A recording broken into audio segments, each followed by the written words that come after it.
వచ్చండి. ప్రార్థన.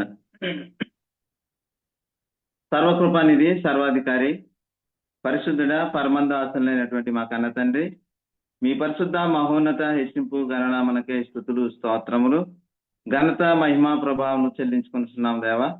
మరొకసారి ఇటు రీతిగా మీ కృపా సన్నిధిలోకి మమ్మల్ని తోడుకుని వచ్చిన మా కన్న తండ్రి, మీకే అనలేని కృతజ్ఞతాస్తుతులు స్తోత్రములు చెల్లించుకుంటున్నాం దేవా. ఈ సమయమందు మీరు మాకు ఇచ్చినటువంటి జీవ గ్రంథంలోని మాటలను మేము పరిశీలన చేయించుండగా ఆత్మ ద్వారా రాయించబడినటువంటి సంగతులు, ఆత్మ ద్వారా రాయించబడినటువంటి సంగతులతో సరిచూసుకుంటూ నీ ఎదుట పరిశుద్ధులుగా, నీతిమంతులుగా ఉండగలిగేటటువంటి ధన్యత మీరు మాకు దయచేయండి దేవా. ఈ సమయమందు నీ నోటి బోరుగా మమ్మల్ని వాడుకొనమని, స్పష్టమైనటువంటి బోరధ్వని ఇచ్చేటట్టు నన్ను మీరు వాడుకొనమని తండ్రి, వినిచున్నటువంటి ప్రతి ఒక్కరిలోనూ ఆ యొక్క ధ్వనిని, ఆ యొక్క మాటలను వినడానికి వినగల చెవులను, గ్రహించగలిగేటటువంటి హృదయమును దయచేసి ఆ మాటల ద్వారా మేము నీ ఎదుట నీతి యథార్థమైనటువంటి భక్తి గల వారిగా మేము జీవించడానికి కృపజోపమని, మహిమ పొందమని మీ ప్రియకుమారుడును మా రక్షకుడైనటువంటి యేసు క్రీస్తు ప్రభుల వారి ద్వారా ఈ ప్రార్థన సమర్పించుకుని వేడుకొనిచున్నాం మా పరమ తండ్రి. ఆమేన్. కూడి వచ్చినటువంటి దేవుని కుమారులకు, దేవుని కుమార్తెలకు యేసు క్రీస్తు నామంలో వందనములు. అలాగే మన తండ్రి అయినటువంటి దేవునికి స్తుతులు స్తోత్రములు.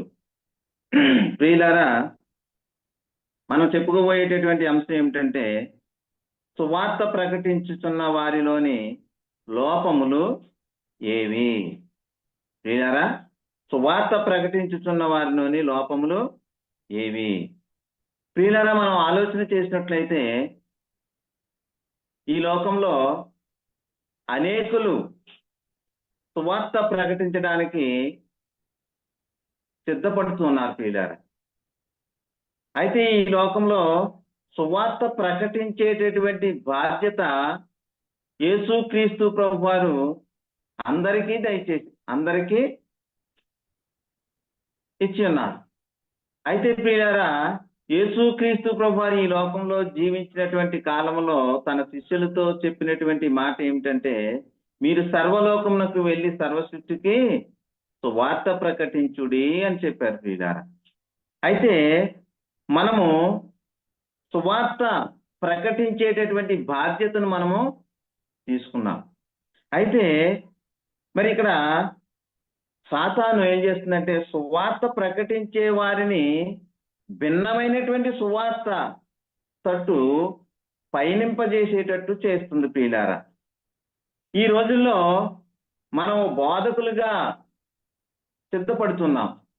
అయితే మన బాధ్యత ఏమిటి? మనం ఏమి చేయాలి? బోధకులమైన మనం ఏ జాగ్రత్తలు తీసుకోవాలి అని మనం పరిశీలన చేసినట్లయితే, ఎన్ని జాగ్రత్తలు తీసుకున్నా మరి అపవాది మనల్ని ఏదో విధంగా మోసపరుస్తూ ఉన్నాడు. ఎందుకు అంటే, సాతాను తనకు ఉన్నటువంటి సమయము కొద్దిగా అని ఏం చేస్తుంటే, ఈ భిన్నమైన సువార్త ప్రకటించే వారిని అపవాది నియమిస్తూ ఉన్నారు ప్రియులారా. ఎందుకు అంటే, సాతాను గారికి సువార్తకు మనకు ఏమిటి సంబంధం అని మనం పరిశీలన చేసినట్లయితే, ఇక్కడ ఈ రాజ్య సువార్త సకల జనులకు ప్రకటింపకూడదు అని మనం పరిశీలన చేసినట్లయితే, మత్తయి సువార్త 24వ అధ్యాయము 14వ వచనాన్ని పరిశీలన చేసినట్లయితే, మరియు ఈ రాజ్య సువార్త సకల జనులకు సాక్షార్థమై లోకమందంతటను ప్రకటింపబడును, అటు తర్వాత అంతము వచ్చును అంటున్నారు ప్రియులారా. ఏ సువార్త అంట? రాజ్య సువార్త. ఎవరికంట?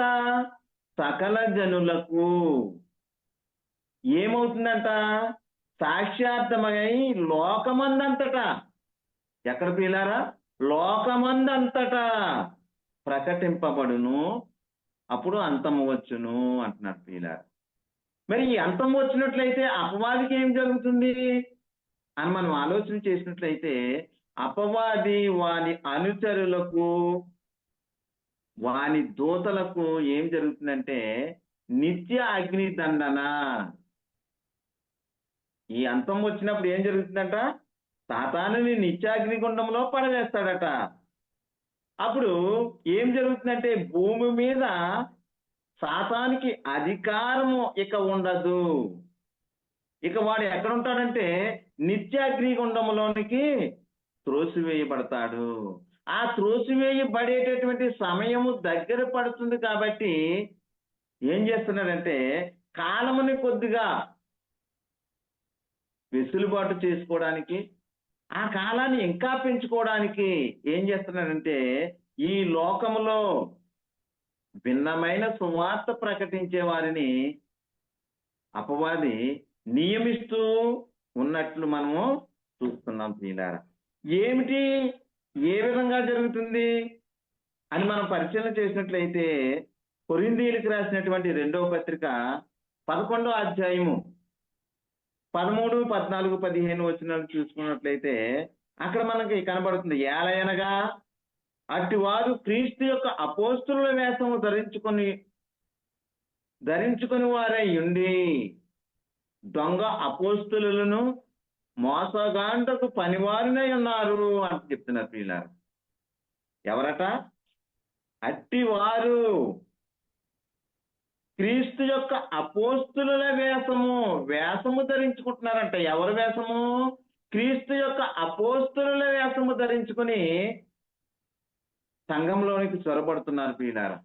ఇంకా ఏమంటున్నాడు ఇక్కడ? దొంగ అపోస్తులు. మరి అపోస్తులు ఉన్నారు, దొంగ అపోస్తులు ఉన్నారు. ఇక్కడ ఇంకేం చెప్తున్నాడు? మోసగాండ్రకు పనివారినై ఉన్నారంట. ఈ మోసగాండ్రకు పనివారి పని ఏమిటి? మోసము చేయటము, సత్య సువార్త నుండి వారిని లాగివేయడము ప్రియులారా.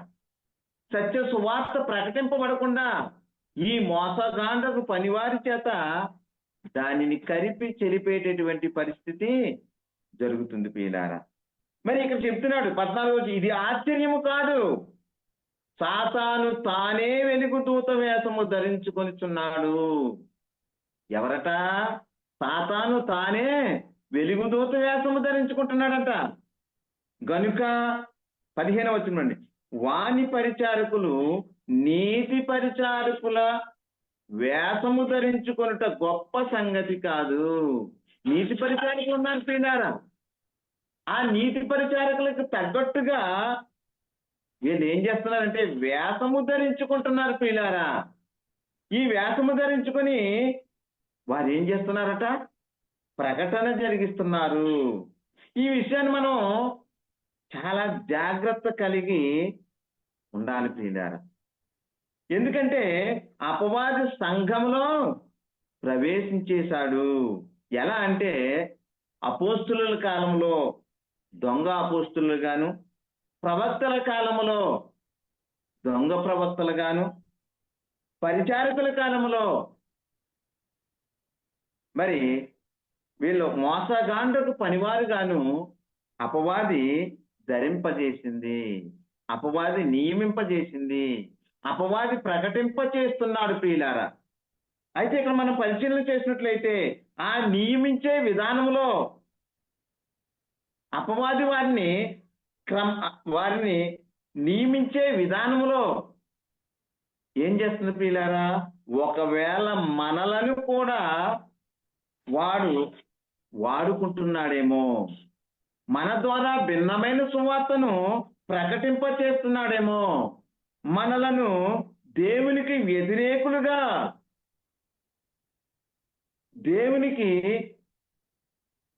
దేవుని ఎదుట దోషులుగా, దేవునికి శత్రువులుగా మనలను కూడా సాతాను వాడుకుంటున్నాడేమో అని మనలను మనము పరిశీలన చేసుకుంటూ మన బోధను పరిశీలన చేసుకుంటూ మనం ఏం చేయాలి ప్రియులారా?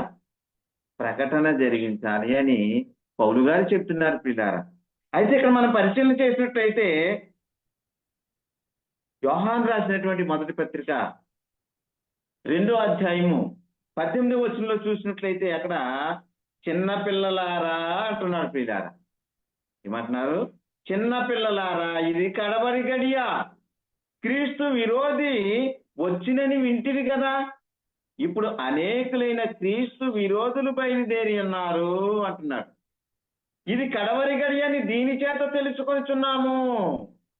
ఇది కడవరి గడియ అని ఎప్పుడు చెప్తున్నారు ప్రియులారా? మొదటి శతాబ్దంలోనే పౌలు గారు చెప్తున్నారు. ఇప్పుడు మొదటి శతాబ్దంలోనే ఇది కడవరి గడియ అంటున్నాడు. ఈ కడవరి గడియలో ఏమి జరుగుతుందంటే అనేకులైన క్రీస్తు విరోధులు బయలుదేరి ఉన్నారు అంటున్నారు ప్రియులారా. మరి వారు ఏం చేస్తారట? వారు మనలో నుండి బయలు వెళ్ళిరు కానీ వారు మన సంబంధులు కారు. వారు మన సంబంధులైతే మనతో కూడా నిలిచియుందురు. అయితే వారందరూ మన సంబంధులు కారని ప్రత్యక్షపరచబడినట్లు వారు బయలు వెళ్ళిరి అని చెప్తున్నారు ప్రియులారా. ఇక్కడ ఆ సత్య సువార్త ప్రకటించేవారైతే ఎవరితో ఉంటారట? మనతోనే ఉంటారు. మరి వారు ఎవరట? మనలో నుండి బయలు వెళ్ళిపోయారు కాబట్టి వారు మన సంబంధులు కాదు,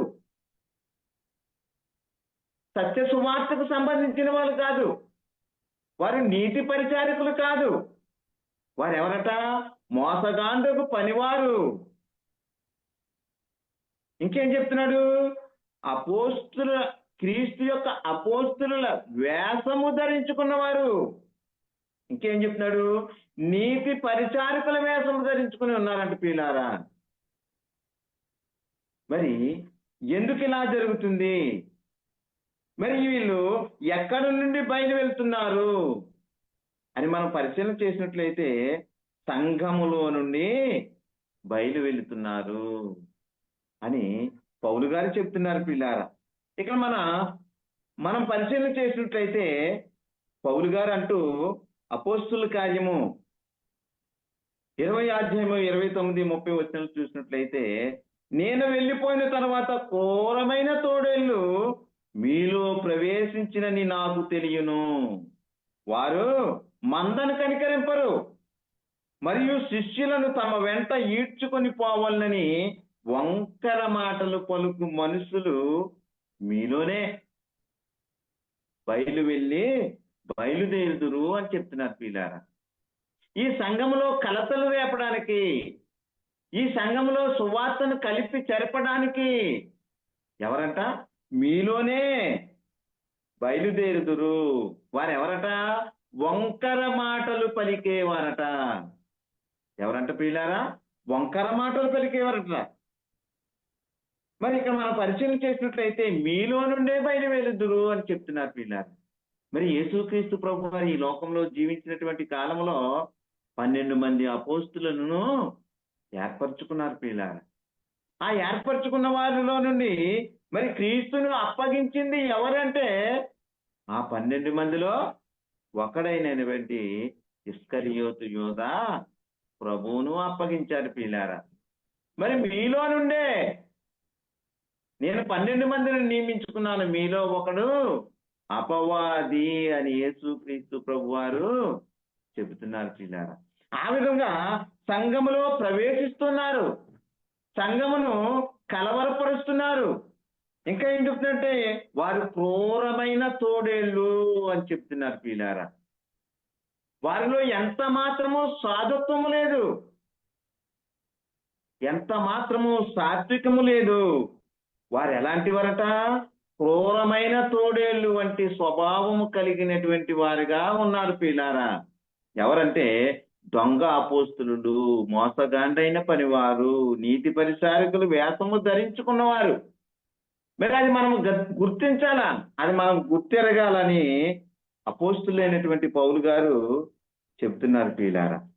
ఇక్కడ మనం పరిశీలన చేసినట్లయితే చాలా మంది ఏం చెప్తున్నారంటే మా సంఘంలో ఇంకా కృపావరాలు ఉన్నాయి, మా సంఘంలో ఇంకా భాషలు మాట్లాడేవారు ఉన్నారు, భాషకు అర్థము చెప్పేవారు ఉన్నారు అని చెప్పేటటువంటి పరిస్థితి ఉన్నది ప్రియులారా.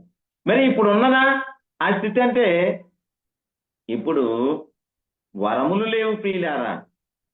అప్పుడు ఆ కాలంలో ఎందుకు ఆ వరములు అంటే, మరి ఈ సువార్త ప్రకటించడానికి, ఈ సువార్త సిద్ధపరచడానికి, ఈ సువార్తను స్థిరపరచడానికి అప్పుడు సంఘములో కొంతమందిని బోధకులుగాను, కొంతమందిని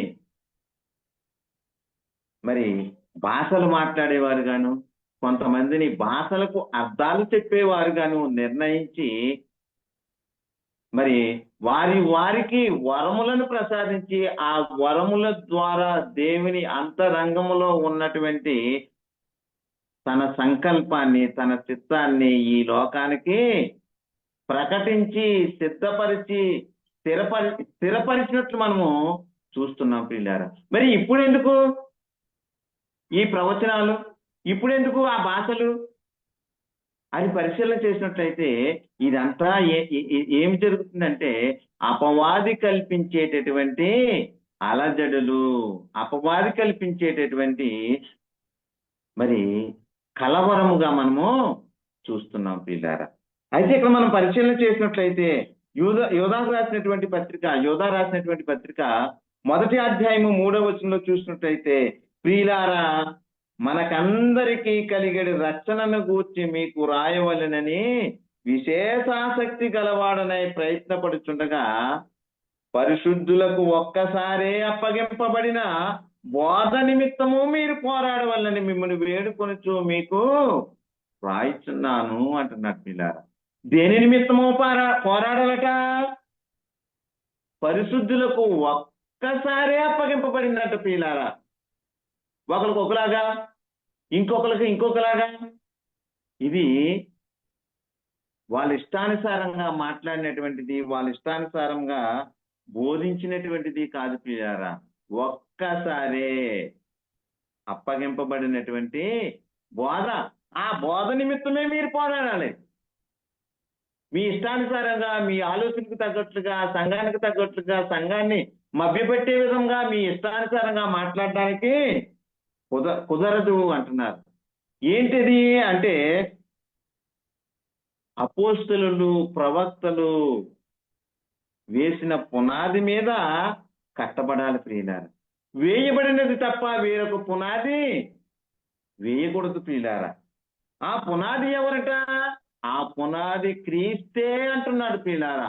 ఆ క్రీస్తు మరణ, సమాధి, పునరుద్ధానాల గురించి ప్రకటించాలి. అది ఒక్కసారి పరిశుద్ధులకు ఒక్కసారి అప్పగింపబడినటువంటి బోధ అని పౌలు గారు చెప్తున్నారు ప్రియులారా.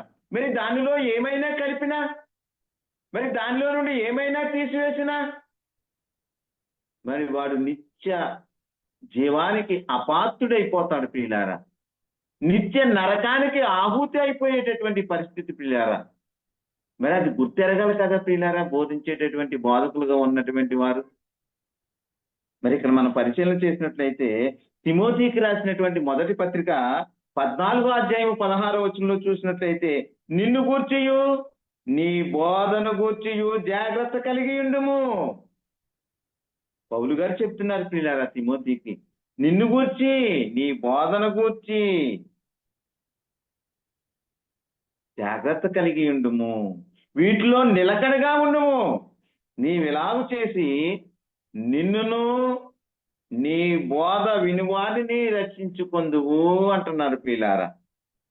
ఏం చేయాలట? మనం బోధించే బోధను జాగ్రత్త కలిగి ఉండాలంట ప్రియులారా. జాగ్రత్త కలిగి బోధించాలంట ప్రియులారా. మనం ఏదైతే బోధిస్తున్నామో దానిలో నిలకడగా ఉండాలి అని చెప్తున్నాడు ప్రియులారా. ఎలా ఉండాలంట ప్రియులారా? నిలకడగా ఉండాలట. నిలకడగా ఉండి నీవు బోధించినట్లయితే ఏమవుతుందంట? నిలకడగా ఉన్నటువంటి నీవును, నిలకడగా ఉండి బోధించినటువంటి నీ సంఘమును ఏం చేయబడతారు ప్రియులారా?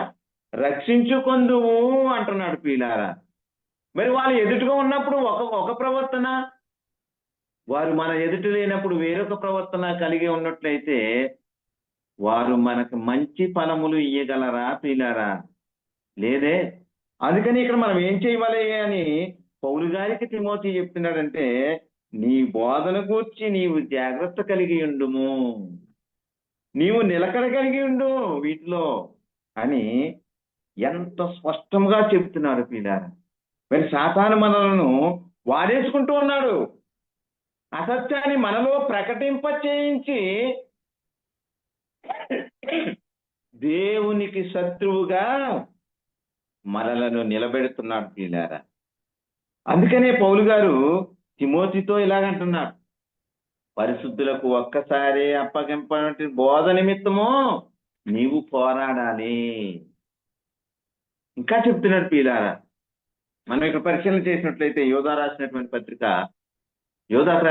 పత్రిక 1వ అధ్యాయము 3వ వచనంలో చూసినట్లయితే, ప్రియులారా మనకందరికీ కలిగేడు రక్షణను గూర్చి మీకు రాయవలనని విశేషాసక్తి కలవాడనై ప్రయత్నపడుచుండగా అంటున్నాడు. ఈ ప్రయత్నంలో పరిశుద్ధులకు ఒక్కసారి అప్పగింపబడిందంట ఆ బోధ.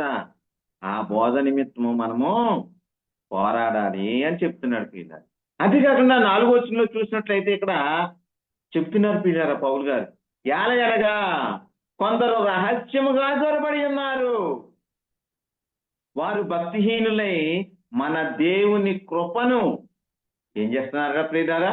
కామాతురత్వములకు దుర్వినియోగపరచుచు మన అద్వితీయ నాథుడును ప్రభువునైన యేసుక్రీస్తును విసర్జించుచున్నారు. ఈ తీర్పు పొందుటకు వారు పూర్వమందే సూచింపబడిన వారు అని చెప్తున్నారు ప్రియులారా. మరి ఏం చేశారట? చొరబడ్డారట. ఎక్కడికంటే సంఘంలోనికి రహస్యముగా చొరబడ్డారట. వారు ఎవరట? భక్తిపరులా? కాదు ప్రియులారా, వారు భక్తిహీనులై మన దేవుని కృపను, మన దేవుడు మనకు ఇచ్చినటువంటి ఆ ఉచితమైనటువంటి కృపను ఏం చేస్తున్నారట ప్రియులారా? కామాతురత్వమునకు దుర్వినియోగపరుచుచున్నారు. వారు కలిగి ఉన్నటువంటి ఆతురత, వారు కలిగినటువంటి నేను పొందుకోవాలి, నేను అనుభవించాలి, నేను జరిగించాలి అనేటటువంటి ఆతురత కలవారై ఏంటంటే కామాతురత. దీనిని మనం పరిశీలన చేసినట్లయితే శరీరాలతో,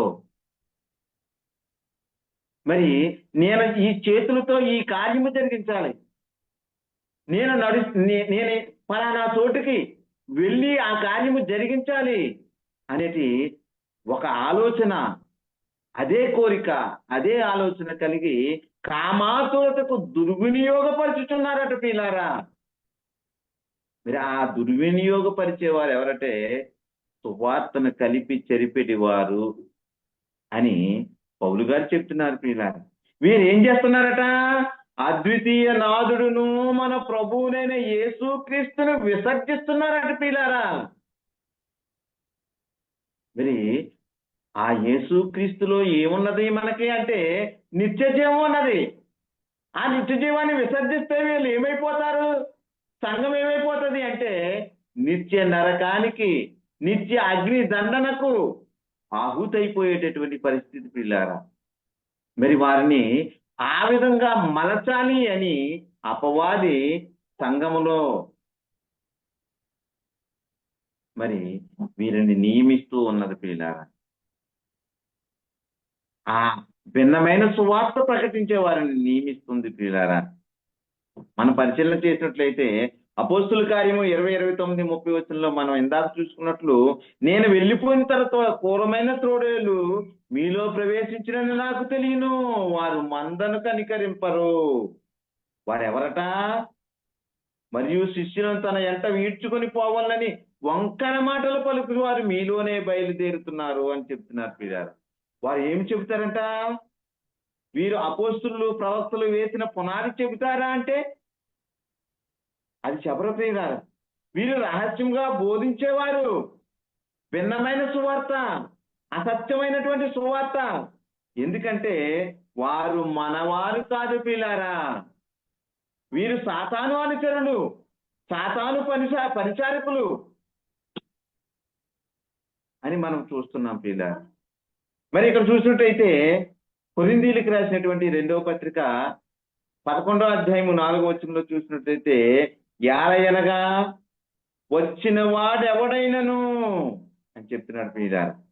మేము ప్రకటింపని మరి ఒక యేసును ప్రకటించినను, లేక మీరు పొందని మరి ఒక ఆత్మను మీరు పొందినను, మీరు అంగీకరింపని మరి ఒక సువార్త మీరు అంగీకరించినను, మీరు వారిని సహించుట యుక్తమే అంటున్నారు ప్రియులారా. మరి ఇక్కడ మనం పరిశీలన చేసినట్లయితే మేము ప్రకటించాము ఏంటంటే పరిశుద్ధులకు ఒక్కసారే అప్పగింపబడినటువంటి బోధ. మరి ఆ బోధ కాకుండా మేము ప్రకటించిన మరి యొక్క యేసును మీకు ప్రకటించినట్లయితే, మేము ప్రకటించాం మీకు యేసుని. ఏ యేసు అంటే మన కొరకు సిలువ వేయబడినటువంటి, మన కొరకు శ్రమ పొందినటువంటి, మన కొరకు సమాధి చేయబడినటువంటి, మన కొరకు పునరుద్ధానుడైనటువంటి యేసుక్రీస్తుని ప్రకటించాం ప్రియులారా. ఆ యేసును తప్ప మరి ఎవరిని ప్రకటించినను అంటున్నారు ప్రియులారా. మేము మీకు ఆత్మను, ఆత్మ వరాలు కాదు, ఆత్మ వరాన్ని పొందుకున్నారు ప్రియులారా. మీరు నూతన జీవితాన్ని పొందుకున్నారు, మీరు పునర్జన్మ సంబంధమైనటువంటి స్థానాన్ని పొందుకున్నారు. అది తప్ప మరలా మీకు వరములు ఇచ్చేవారు వస్తారేమో, దానిని మీరు గుర్తెరగండి. మీరు అంగీకరించారు యేసుక్రీస్తు శిలువ మరణ సమాధి పునరుద్ధానాన్ని. మరి ఆ అంగీకరించిన తప్ప వేరొక సువార్తను మీరు అంగీకరించే వారిగా చేస్తాడేమో, మీరు జాగ్రత్త కలిగి ఉండండి అని చెబుతున్నారు పిల్లారా. వాడు ఏం చేస్తాడట? మేము ప్రకటింపని మరి ఒక యేసుని ప్రకటింప చేస్తాడు, మేము బోధించని భిన్నమైన బోధ మీకు ప్రకటింప చేస్తాడు అని ప్రకటన చేస్తున్నారు పిల్లారా. అయితే ఇక్కడ గలతీయులకు రాస్తూ పౌలు గారు అంటున్నారు, గలతీయులకు రాసినటువంటి పత్రిక 1వ అధ్యాయము 6-7 వచనంలో, క్రీస్తు కృపను బట్టి మిమ్మును పిలిచిన వారిని విడిచి భిన్నమైన సువార్త తట్టు మీరింత త్వరగా తిరిగిపోవుట చూడగా నాకు ఆశ్చర్యమవుతున్నది అంటున్నారు పిల్లారా. ఇక్కడ ఏం చేశారంట పౌలు గారు? క్రీస్తు కృపను బట్టి మిమ్మల్ని పిలిచారు, దేవుడు మిమ్మల్ని పిలిచాడు. ఆ పిలిచినటువంటి పిలుపు క్రీస్తు కృపను బట్టి. మరి ఆ పిలుపుని విడిచేసి మీరు భిన్నమైన సువార్త తట్టు తిరగడం ఏమిటి అని చెప్తున్నారు పిల్లారా. ఎంత త్వరగా తిరిగిపోతున్నారా? మరి నాకు ఆశ్చర్యం అవుతున్నది. ఏంటంట అది? మీరు తిరిగిపోయారు కదా, ఆ సువార్త ఏంటంట? 7వ వచనంలో చెప్తున్నారు, అది మరి ఒక సువార్త కాదు కానీ క్రీస్తు సువార్తను చెరపగోరి మిమ్మల్ని కలవరపరచు వారు కొందరు ఉన్నారు ప్రియులారా. మేము ప్రకటించాం పరిశుద్ధులకు ఒక్కసారి అప్పగబడినటువంటి బోధను. ఆ బోధ కాకుండా మీకు ఏం చెప్తున్నాడు?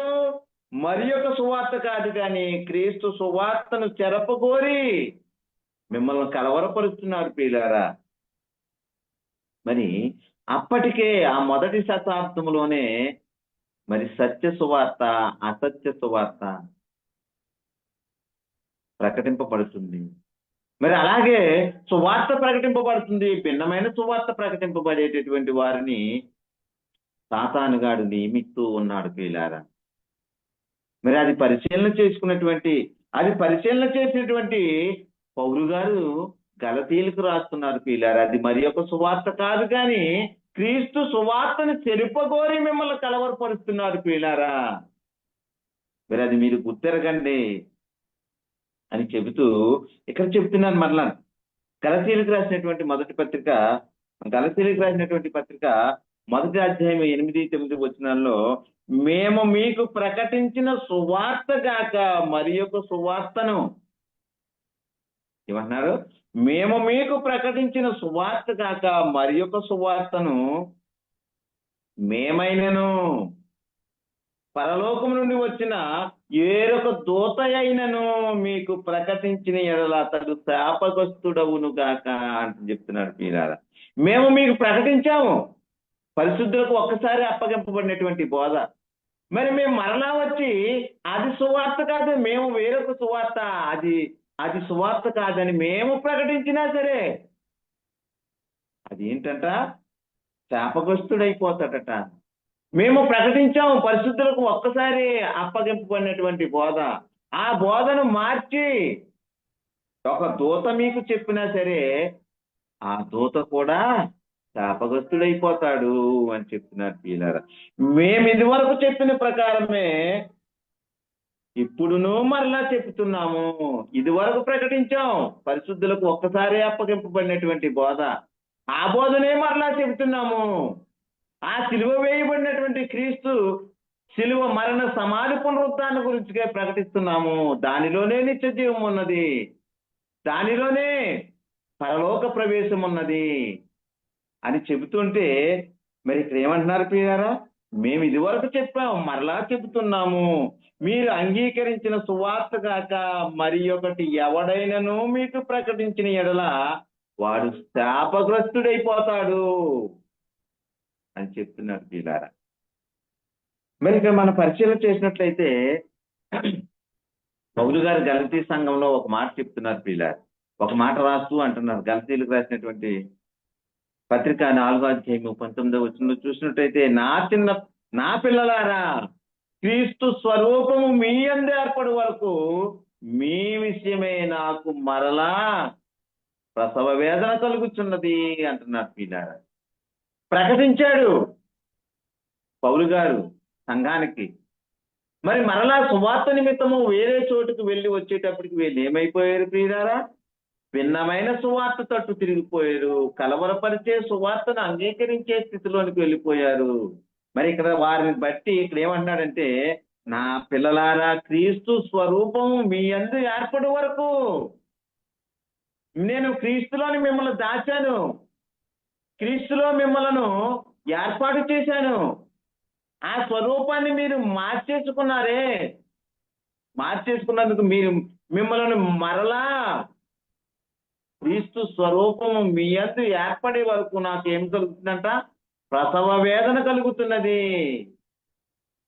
మరి ఒక తల్లి ఒక బిడ్డకు ప్రసవం ఇచ్చేటప్పుడు ఎంత వేదన కలుగుతుందో ఆ వేదనను వ్యక్తపరుస్తున్నాడు ప్రియులారా పౌలు గారు. మీ యందు క్రీస్తు స్వరూపము ఏర్పడే వరకు నాకు ప్రసవ వేదన కలుగుతుంది మీ విషయమై అని చెప్తున్నారు ప్రియులారా. కాబట్టి ఇక్కడ మనం పరిశీలన చేసినట్లయితే తిమోతికి రాసినటువంటి మొదటి పత్రిక 6వ అధ్యాయము 3, 4, 5 వచనం చూసినట్లయితే, ఎవడైనను మన ప్రభువైన యేసు క్రీస్తు యొక్క హితవాక్యమును దైవభక్తికి అనుగుణమైన బోధను అంగీకరింపక భిన్నమైన బోధను ఉపదేశించిన ఎడలా అంటున్నాను ప్రియులారా. ఎవడైనను మన ప్రభువైన యేసు క్రీస్తు యొక్క హితవాక్యము, ఇక్కడ బ్రాకెట్లో రాసిన ఆరోగ్యకరమైనటువంటి వాక్యము తేక దైవభక్తికి అనుగుణమైనటువంటి బోధను అంగీకరింపక మరి భిన్నమైన బోధన ఉపదేశం చేసినట్లయితే వాడేమియు ఎరుగక తర్కములను గూర్చి వాగ్వాదములను గూర్చి వ్యర్థంగా ప్రయాసపడుచు గర్వాంధుడును, వీటి మూలముగా అసూయయు కలహమును దోషణయు దురనుమానములను చెడిపోయిన మనసును కలిగి సత్యహీనులై దైవభక్తి లాభ సాధన మనుకొని మనుషులను వ్యర్థ వివాదములను కలుగుతున్నవి అని చెప్తున్నారు పిల్లారా. ఎప్పుడైతే యేసుక్రీస్తు యొక్క హితవాక్యమును తేక మరి దైవభక్తికి అనుగుణమైన బోధను అంగీకరింపక భిన్నమైన బోధను ఉపదేశించిన ఎడల ఏం జరుగుతుందంట పిల్లారా? సంఘంలో కలతలు, వాగ్వివాదములు, వ్యర్థంగా ప్రయాసపడే స్థితి కలిగేటటువంటి పరిస్థితి ఏర్పడుతుంది పిల్లారా. ఈ మాట ఎందుకు చెప్పవలసి వచ్చింది? అని మనం పరిశీలన చేసినట్లయితే వీళ్ళు వచ్చేటప్పటికి వేరొక క్రీస్తును గురించి ప్రకటన జరిగిపోయింది. ఎవరా వేరొక క్రీస్తు అంటే మరియ కుమారుడు అని చెప్తున్నారు ప్రియులారా.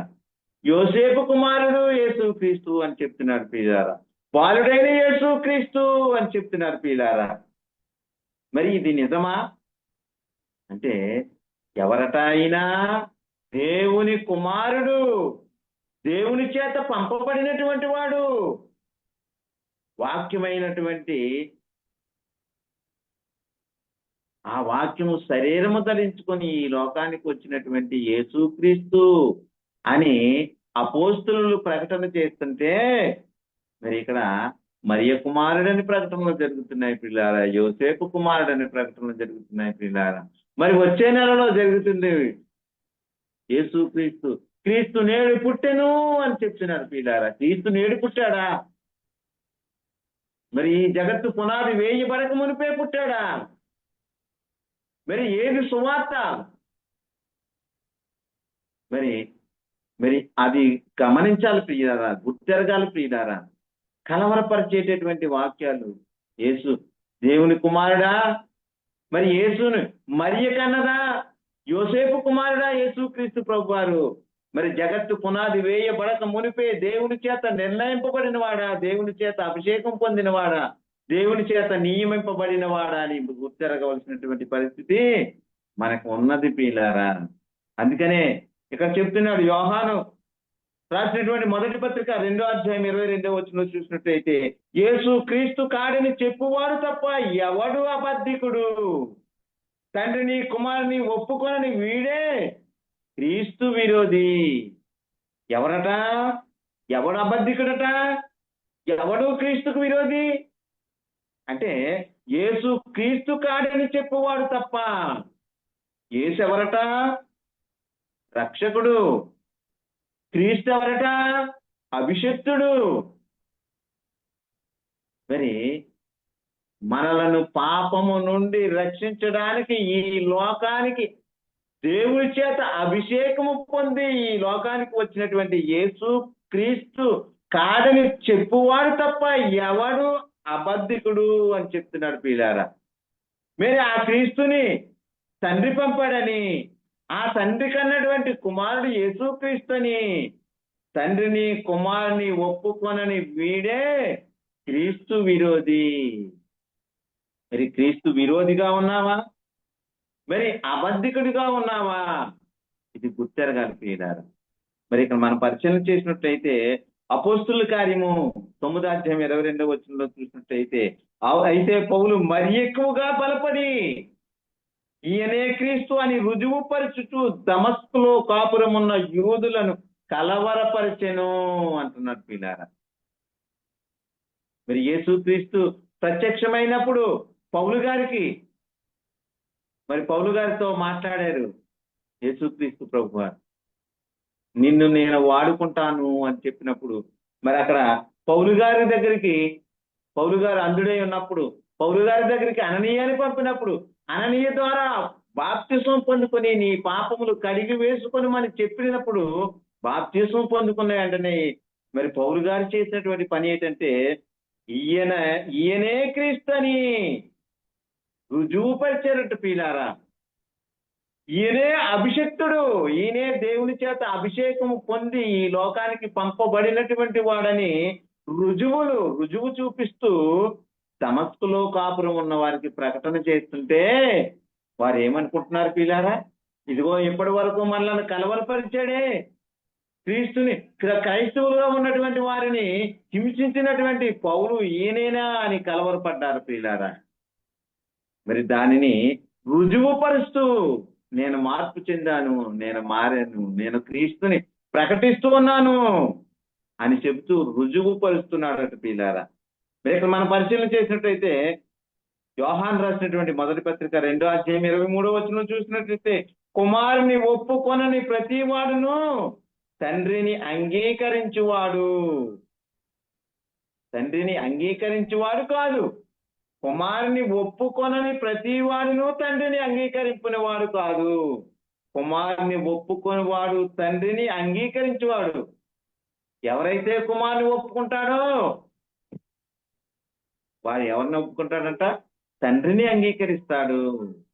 మరి ఇక్కడ ఎందుకు ఇంత స్పష్టంగా చెప్తున్నాడంటే, తండ్రి అయినటువంటి దేవుడే యేసు క్రీస్తుగా ఈ లోకానికి శరీరాన్ని దాల్చి వచ్చాడేమో అని అనుకుంటారేమో అనేటటువంటి భిన్నమైన సువార్త ప్రకటింపబడతాదేమో, మీ మనోనేత్రాలు వెలిగింపబడాలని ఇక్కడ చెప్తున్నాడు. ఇలా కుమారుని ఒప్పుకొని వాడు తండ్రిని అంగీకరించువాడు. ఇక్కడ తండ్రిని తండ్రిగాను కుమారుని కుమారునిగాను ఒప్పుకోవాలి. తండ్రి కుమారుడైనటువంటి యేసుక్రీస్తును ఇక్కడికి పంపాడు అని గుర్తెరగాలి ప్రియులారా. అలా గుర్తెరిగినట్లయితే వాడు ఎవడట? తండ్రిని అంగీకరించేవాడు. వాడు ఏ బోధలో ఉన్నాడు? సత్య సువార్తలో ఉన్నాడు. అపోస్తులు ప్రవక్తలు వేసినటువంటి పునాది మీద ఉన్నాడు. పరిశుద్ధులకు ఒక్కసారే అప్పగింపబడినటువంటి బోధలో ఉన్నాడు అని గుర్తెరగాలి ప్రియులారా. ఇక్కడ మనం పరిశీలన చేసినట్లయితే యోహాను సువార్త 1వ అధ్యాయం 14వ వచనంలో చూసినట్లయితే, ఆ వాక్యము శరీరధారి అయి కృపాసత్య సంపూర్ణుడుగా మన మధ్య నివసించెను. తండ్రి వల్ల కలిగిన అద్వితీయ కుమారుని మహిమ వలె మనము ఆయనను మహిమపరుచుకొంటిమి అంటున్నాడు ప్రియులారా. మరి తండ్రి దగ్గర ఈ జగత్తు పునాది వేయబడక మునిపే ఉన్నటువంటి వాక్యము అయినటువంటి యేసుక్రీస్తు ప్రభు వారు ఈ లోకానికి ఎలాగొచ్చారంట? ఆ వాక్యమై ఉన్నటువంటి యేసుక్రీస్తు శరీరధారి అయి కృపాసత్య సంపూర్ణుడుగా మన మధ్య నివసించెను అని చెప్తున్నారు ప్రియులారా. మరి ఇది గుర్తెరగాలా వద్దా? మరి తండ్రి అయినటువంటి దేవుడే యేసుక్రీస్తుగా వచ్చాడని చెప్తుందా చెప్తుందా ప్రియులారా ఈ మాట? ఆ వాక్యము ఏ వాక్యము? యోహాను సువార్త 1వ అధ్యాయము 1వ వచనంలో, ఆదియందు వాక్యం ఉండెను, వాక్యము దేవుని యొద్ద ఉండెను, వాక్యము దేవుడై ఉండెను అని చెప్తున్నారు ప్రియులారా. దేవుడు ఉన్నాడు ప్రియులారా. దేవుని యొద్ద వాక్యమైనటువంటి దేవుడు ఉన్నాడు ప్రియులారా. ఆ వాక్యమైనటువంటి దేవుడు, దేవుని కుమారుడు ఈ లోకానికి శరీరాన్ని దాల్చుకుని, కుమారుడైనటువంటి దేవుడుగా ఈ లోకానికి శరీరాన్ని దాల్చుకుని యేసు క్రీస్తుగా దేవుని కుమారుడుగా ఈ లోకానికి వచ్చాడని గుర్తెరగాలి ప్రియులారా.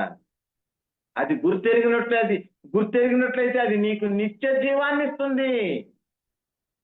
మనం పరిశీలన చేసినట్లయితే యోహాను రాసినటువంటి 2వ పత్రిక 1వ అధ్యాయం 7వ వచనంలో చూసినట్లయితే, యేసు క్రీస్తు శరీరధారి అయి వచ్చినని ఒప్పుకొనని వంచకులు అనేకులు లోకములో బయలుదేరి ఉన్నారు అని చెప్తున్నారు ప్రియులారా. యేసు క్రీస్తు ఎవరట? శరీరధారి అయి వచ్చినని ఒప్పుకొనని వారు.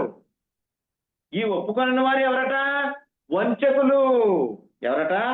వంచకులు, మోసగాండ్రు, అపోస్తుల వేషము ధరించుకున్నటువంటి వారు, నీతి పరిచారకుల వేషము ధరించుకున్నటువంటి వారు. వీరు ఏం చేస్తున్నారంట ప్రియులారా? యేసు క్రీస్తు శరీరధారి అయి వచ్చినని ఒప్పుకొనారట ప్రియులారా. ఈ ఒప్పుకొనటువంటి వాడు ఏమవుతున్నాడు? వంచకుడు. అలాంటి వంచకులను అనేకులను ఈ అపవాది సాతానుడు ఈ లోకములో నియమిస్తూ ఉన్నాడు ప్రియులారా, పంపుతూ ఉన్నాడు ప్రియులారా. వారు వచ్చి ఏం చేస్తున్నారు? మందను కనికరించడం లేదు. ఆ మందను నిత్యాగ్ని దండనకు పంపాలని, నిత్యాగ్ని దండనకు ఆహుతి చేయాలని మరి భిన్నమైనటువంటి సువార్త ప్రకటించే వారిగా నియమిస్తూ ఉన్నాడు అపవాది. అందుకని ఇక్కడ చెప్తున్నాడు ప్రియులారా, మన పరిశీలన చేసినట్లయితే ఇక్కడ యేసుక్రీస్తు ప్రభు వారు ఎవరట అని మనం పరిశీలన చేసినట్లయితే, మరి మత్తయి సువార్త 1వ అధ్యాయం 22వ వచనంలో చూసినట్లయితే అక్కడ మనకు కనబడుతుంది ప్రియులారా, ఈ యేసుక్రీస్తు ప్రభు వారు ఎవరని చెప్తుంది ఆ దూత మరియతోటి అని మనం పరిశీలన చేసినట్లయితే ఇక్కడ 21వ వచనంలో చూసినట్లయితే మత్తయి సువార్త 1వ అధ్యాయము 21వ వచనంలో చూసినట్లయితే ఆమె యొక్క కుమారుని కనును తన ప్రజలను వారి పాపముల నుండి ఆయనే రక్షించును, ఆయనే రక్షించును అని చెప్తున్నారు పిల్లారా. మరి ఈ రక్షించడానికి ఈ జగత్తు పునాది వేయబడక మునిపే తండ్రి ఏం చేశాడంటే, ఇక్కడ మత్తయి సువార్త 1వ వచనంలో క్రీస్తు అన్న మాటకి కింద ఉన్నది చూడండి. క్రీస్తు అని శబ్దమునకు అభిషక్తుడు అని అర్థము. క్రీస్తు అని శబ్దమునకు అభిషక్తుడు అని అర్థము. మరి ఎవరు అభిషేకించారు ఈయన్ని? తండ్రి అయినటువంటి దేవుడు. ఎందుకు అభిషేకించాడు ఈయనను అంటే, తన ప్రజలను వారి పాపముల నుండి ఆయనే రక్షించును. మరి యేసు అంటే రక్షకుడు, క్రీస్తు అంటే అభిషక్తుడు.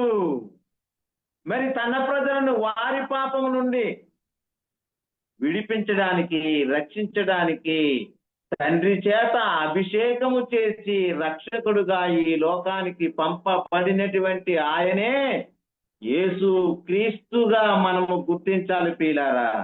ఆ విధంగా గుర్తించినట్లయితే అపోస్తలులు ప్రవక్తలు వేసిన పునాది మీద నీవు కట్టబడుతున్నావు, అపోస్తలులు ప్రవక్తలు వేసిన పునాది మీద నీవు నిలబడ్డావు అని గుర్తెరుగుతావు ప్రియులారా. అందుకనే మరి ఆ విధముగా ఒప్పుకొనని వాడు ఎవరంటున్నాడంటే, ఇక్కడ యోహాను రాసినటువంటి 2వ పత్రిక 1వ అధ్యాయం 8వ వచనంలో చూసినట్లయితే, అట్టి వాడు, అలా ఒప్పుకొనని వాడు వంచకుడును క్రీస్తు విరోధినై ఉన్నాడు. మేము మీ మధ్యను నెరవేర్చిన కార్యములను చెడగొట్టుకొనక మీ పూర్ణ ఫలమును పొందునట్లు జాగ్రత్తగా చూసుకోండి. జాగ్రత్త చూసుకోండి. మీరు యోసేపు కుమారుడు అనుకుంటున్నారేమో, మరియ కుమారుడు అనుకుంటున్నారేమో, ఈ లోకంలో క్రీస్తు నేడు పుట్టాడని అనుకుంటున్నారేమో. మీరు జాగ్రత్తగా చూసుకోండి ప్రియులారా.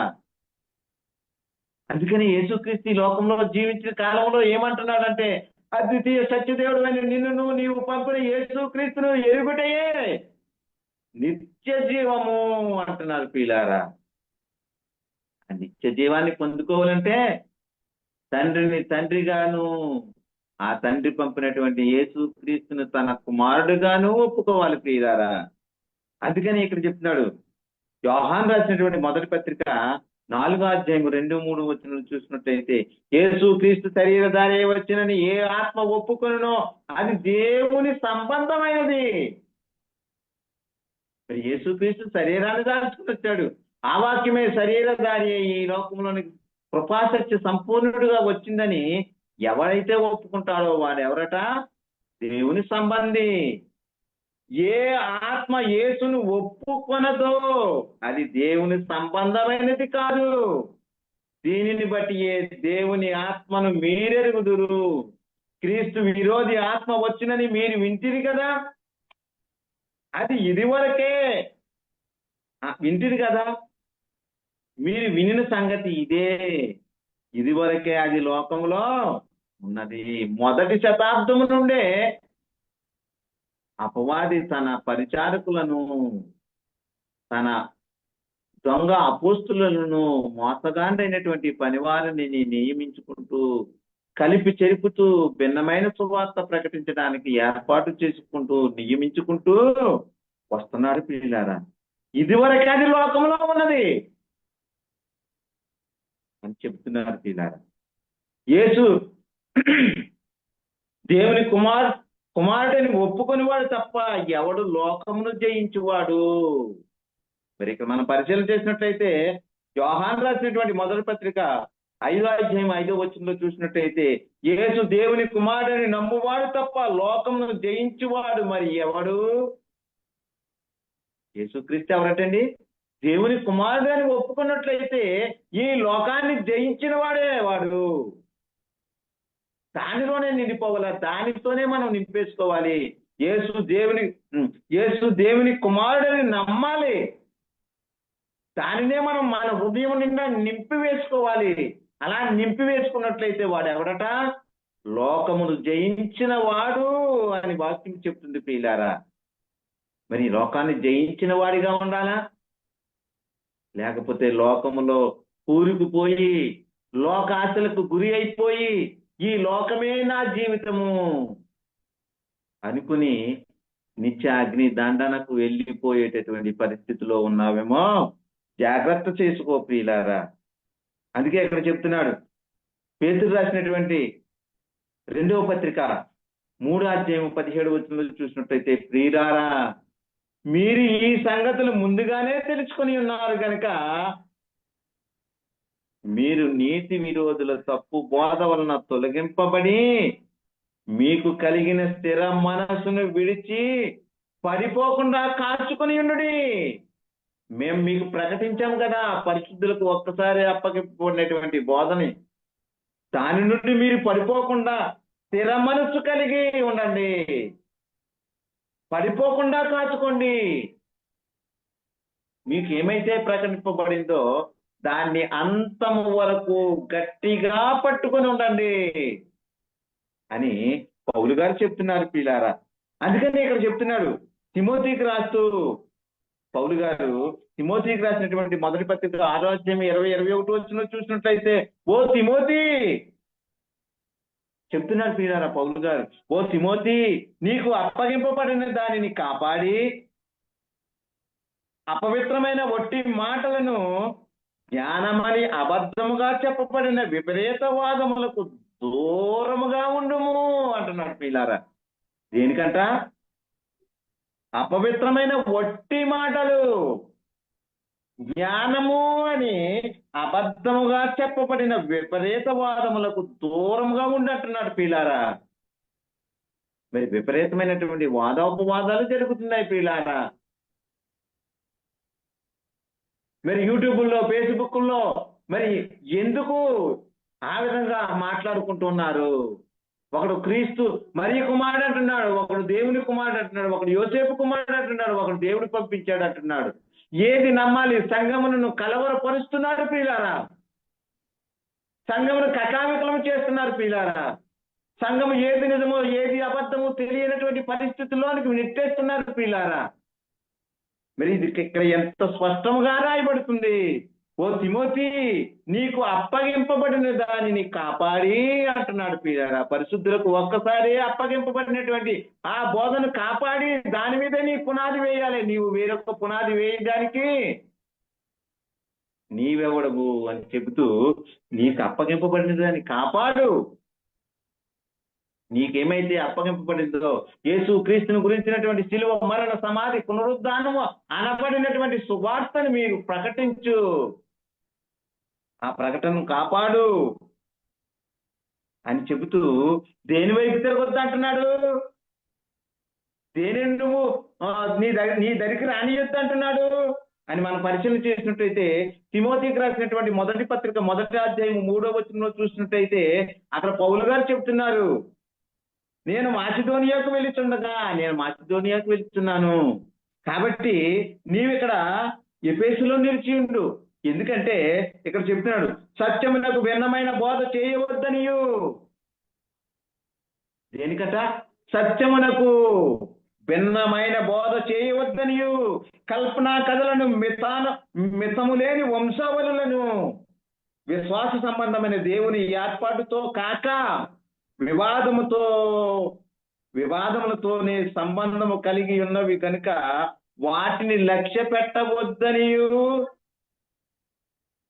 కొందరికి ఆజ్ఞాపించుటకు నీవు ఎఫెసులో నిలిచియుండుమని నిన్ను హెచ్చరించుచున్నాను అంటున్నారు పిల్లారా.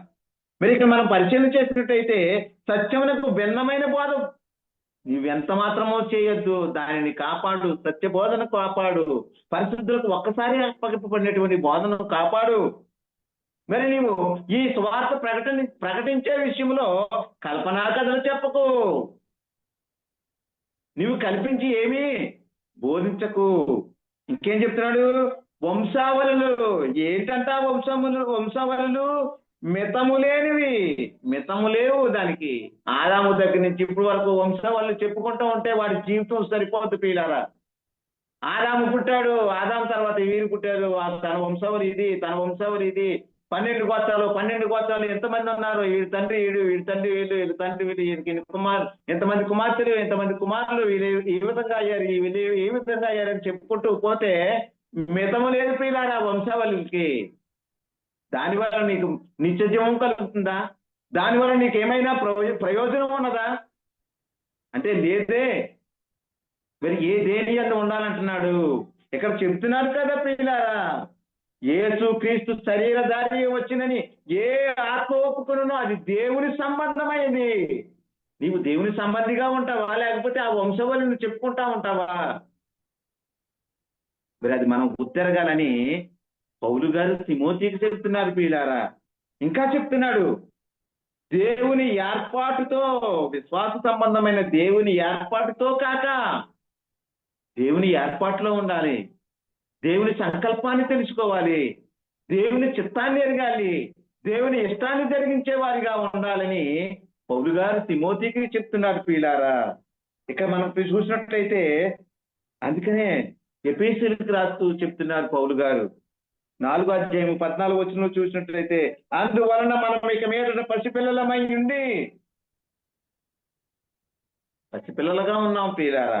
అందుకనే ఇక్కడ చెప్తున్నాడు, మనుషుల మాయోపాయముల చేత వంచనతోనూ తప్పు మార్గములకు లాగు కుయుక్తితోనూ గాలికి కొట్టుకొని పోవునట్లు కల్పింపబడిన ప్రతి ఉపదేశమునకు ఇటు అటు కొట్టుకొని పోవచ్చు అలల చేత ఎగరగొట్టబడిన వారు మైనట్లుండక. అలాగుండకండి మీరు. మీరు చిన్నపిల్లలు, దేవుని వాక్యాన్ని మీరు ఇప్పుడు నేర్చుకుంటున్నారు కాబట్టి మీరు మనుషుల మాయోపాయంలో పడిపోకండి, తప్పు మార్గానికి లాగే కుయుక్తితోకి మీకు వెళ్ళిపోకండి, గాలికి కొట్టుకుని పోయేటట్లుగా మీరు ఉండకండి. అవి ఏంటంట? గాలి చేత అటు ఇటు కొట్టుకొని పోయేటటువంటి వారిగా మీరు ఉండకండి అని చెప్తున్నాడు ప్రభు. ప్రియులారా,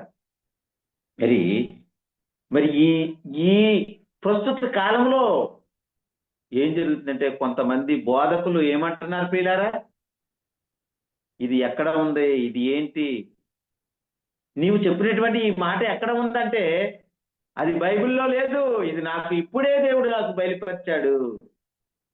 మరి ఈయన పరిశుద్ధుడు, ఈయన నీతిమంతుడు, ఈయన నోటంటే ఏ తప్పుడు మాట రాదు కాబట్టి దేవుడు ఈయనతో మాట్లాడుతున్నాడు. మరి హృదయ శుద్ధి కలిగినటువంటి వాడేమో ఈయన. దేవునితో మాట్లాడాలంటే హృదయ శుద్ధి కలవారు ధన్యులు, వారు దేవుని చూచెదరని చెప్తున్నాడు. ఈ లోకంలో ఎవ్వడు కూడా హృదయ శుద్ధి కలిగినటువంటి వారు లేరు.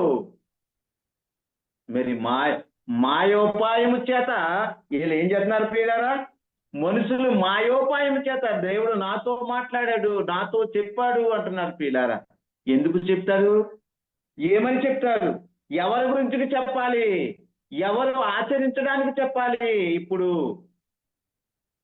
చెప్పవలసింది, ఆచరింపవలసింది, అనుసరించవలసింది మరి పరిశుద్ధాత్మ ద్వారా అపోస్తుల వలన ప్రకటింపబడినటువంటి ఆ పునాది మీద మనం ఉండాలి. ఆ పునాదిని మనము గుర్తెరగాలి. మరి పూర్వకాలము ఇశ్రాయేలీలకు ఇచ్చినటువంటి ధర్మశాస్త్రాన్ని ఇశ్రాయేలీలకు బోధించినటువంటి ఆ బోధన తీసుకుని వచ్చి ఎవరికి ప్రకటిస్తున్నారు పిల్లారా? క్రైస్తవులు అనబడిన వారికి ప్రకటన జరిగిస్తున్నారు. మరి ఇశ్రాయేలీలు కాదే.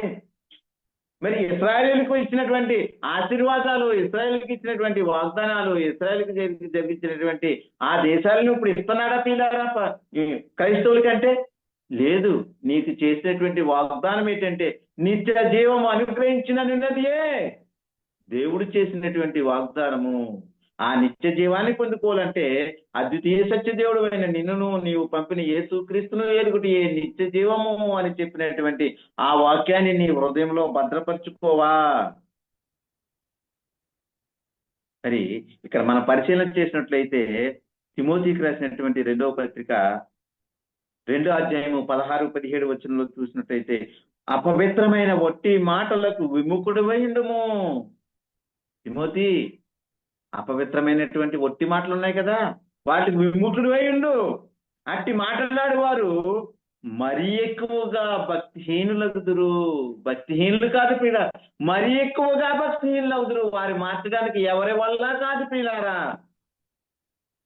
వారు ఎలాంటి వారట?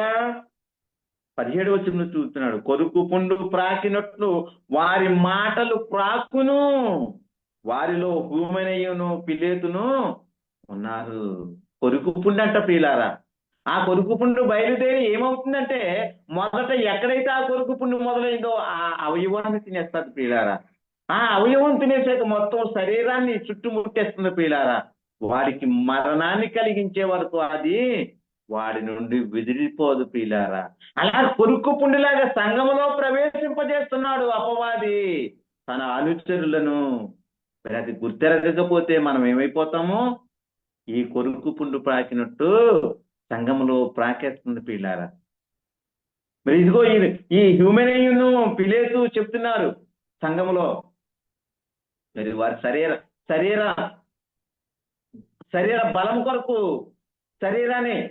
శరీరాన్ని ఈ లోక సంబంధమైనటువంటి సౌఖ్యాలతో, ఈ లోక సంబంధమైనటువంటి ఆనందాలతో, ఈ లోక సంబంధమైనటువంటి సంతోషాలతో గడుపుకోవాలని, ఇదిగో మాకు అది లేదు, శరీర సంబంధంగా ఇది లేదని చెప్పేటటువంటి పరిస్థితి సంఘంలో పుడుతుంది ప్రియులారా. వారు ఏమంటున్నారట? పునరుద్ధానము గతించినని చెప్పుచూ సత్యము విషయము తప్పిపోయి కొందరి విశ్వాసమును చెరుపుతున్నారు. పునరుద్ధానం లేదంటున్నారు ప్రియులారా. మరి పునరుద్ధానం లేకపోతే ఈ క్రైస్తవులైన వారి యొక్క ప్రయాస, మరి నిరీక్షణ దేనికి? అందుకే పౌలు గారు అంటున్నారు ప్రియులారా, ఏ విధము చేతనైనను నాకు పునరుద్ధానము కలగవలనని చెప్తున్నారు పిల్లారా. మనం పరిశీలన చేసినట్లయితే ఫిలిప్పీలకు రాసినటువంటి పత్రిక 3వ అధ్యాయము 10-11 వచనంలో చూసినట్లయితే, ఏ విధము చేతనైనను మృతులలో నుండి నాకు పునరుద్ధానము కలగవలనని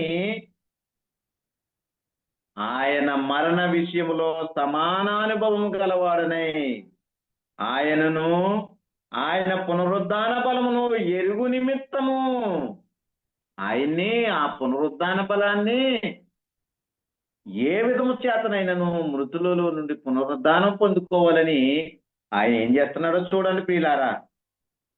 11వ వచనంలో, ఆయన శ్రమలలో పాలివాడనగుట ఎట్టుదో ఎరుగు నిమిత్తము. ఆయన శ్రమల్లో పాలివాడు అవ్వాలని, ఆయన శ్రమల్లో నేను పాలు పంచుకోవాలని ఏం చేస్తున్నాడట?